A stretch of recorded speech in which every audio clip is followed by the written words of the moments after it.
జైరాబాద్ సంబంధించిన ఏదైతే ఏదన్నది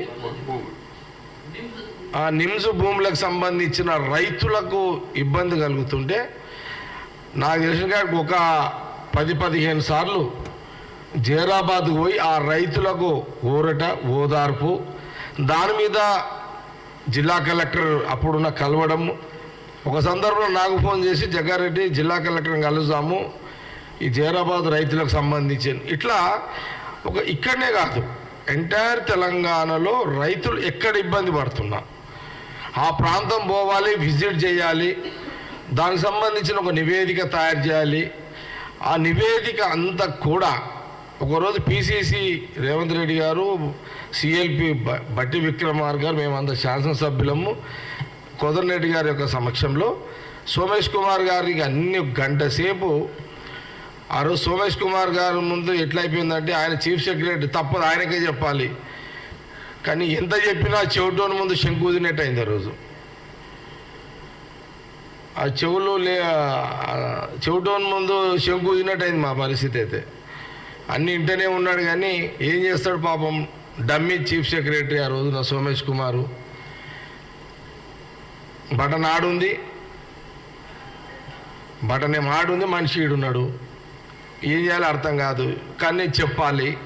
కోదండరెడ్డి గారు, రేవంత్ రెడ్డి గారు, సిఎల్పి బట్టి విక్రమార్క గారు చాలా స్పష్టంగా చెప్పారు.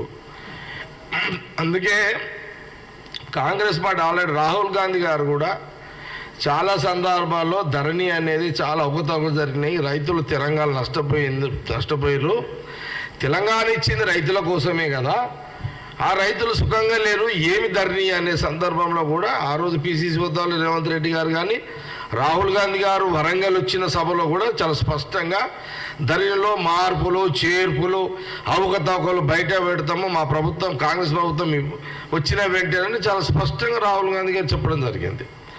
పెద్దలు కోదండరెడ్డి గారు రైతు విభాగం నాయకుడిగా వారు ఎప్పుడు కూడా తెలంగాణ ఏ జిల్లాలో ఎక్కడ పంట ఎట్లా పండుతుంది, ఆ పంట గిట్టుబాటు వస్తుందా వస్తలేదా, అక్కడ ధాన్యం కొనుగోలు ఎట్లున్నాయి, అసలు ధాన్యం కొనుగోలు ఉన్నాయా లేవా, అసలు రైతులు ఏ రకంగా ఎంత సంతోషంగా ఉన్నారు ఎంత లేరు, పంట నష్టపరిహారం వస్తుందా లేదా, ఇదంతా కూడా కోదండరెడ్డి గారు పెద్ద మనిషి దగ్గర అంత డాటా ఉంది, పార్టీ దృష్టిలో ఉంది. ఫార్మాస్ విషయంలో కూడా అంటే ఫార్మా కంపెనీలకు గత ప్రభుత్వం టీఆర్ఎస్ గవర్నమెంట్ ఏదైతే వాళ్లకు భూములు కట్టబెట్టిర్రో, రైతు అసైన్ భూములు ఇచ్చిర్రో, అసైన్ భూముల రైతులకు డబ్బులు గవర్నమెంట్ చెల్లిస్తలేదు. మల్లన్న సాగర్ దాంట్లో మల్లన్న సాగర్ ఉంది, సపోజు మల్లన్న సాగర్ రోడ్ల మీద దాంట్లో రైతులకు ఏ రకంగా ఇబ్బంది పడ్డారు, ఇదంతా కూడా కోదండరెడ్డి గారి దగ్గర అంత ఉంది.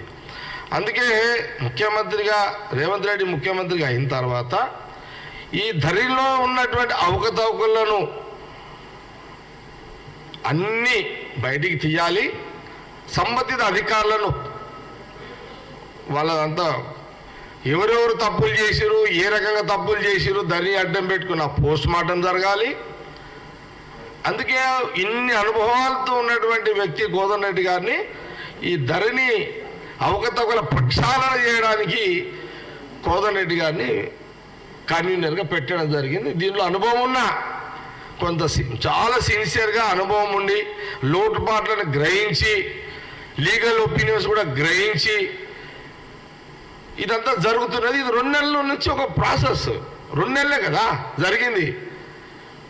ఈ 2 నెలల్లో కమిటీ పడ్డది, జిల్లాల వారీగా కోదండరెడ్డి గారు రివ్యూలు చేస్తున్నారు, అధికారులను పిలిపిస్తున్నారు, జిల్లా కలెక్టర్లను పిలిపిస్తున్నారు, ఇంత వ్యవస్థ నడుస్తుంది. ఇదంతా ఈరోజు కోదండరెడ్డి గారి యొక్క ప్రెస్ మీట్లో జగ్గారెడ్డిగా నేనైనా లేదా ఎస్సీసీఎల్ చైర్మన్ ప్రీతమైనా లేదా మెట్టు సాయన్న ఇవన్నీ మేము ఒక ప్రెస్ మీట్లో వారి ప్రెస్ మీట్లో మేము ఉండడానికి ముఖ్య ఉద్దేశం ఏంటిది, అనేక సందర్భాల్లో కోదండరెడ్డి గారు సంగారెడ్డి జిల్లాకు వచ్చినప్పుడు నేను కూడా అక్కడ వారి ఎమ్మడ జిల్లా కలెక్టర్ వారు మాట్లాడుతున్నప్పుడు నేనున్నా.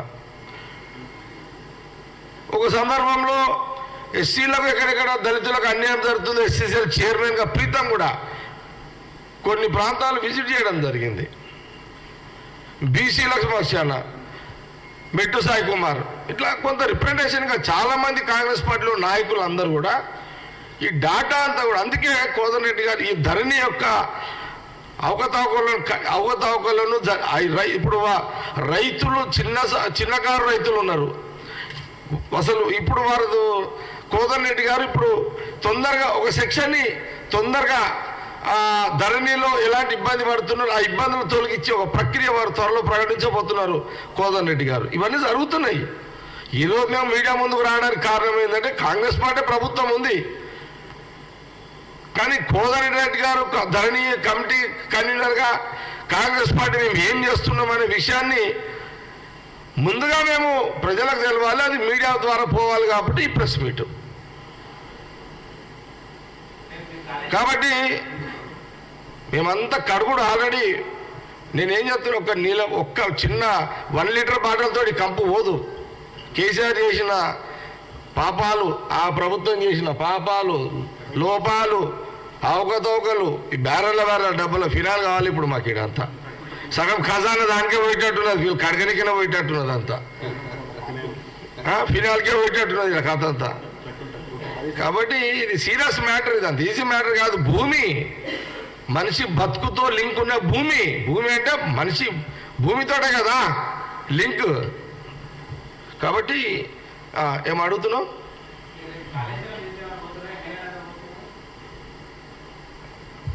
ఇంకా వేరే ప్రశ్న, ఇంకేమైనా ఎనీ డౌట్స్?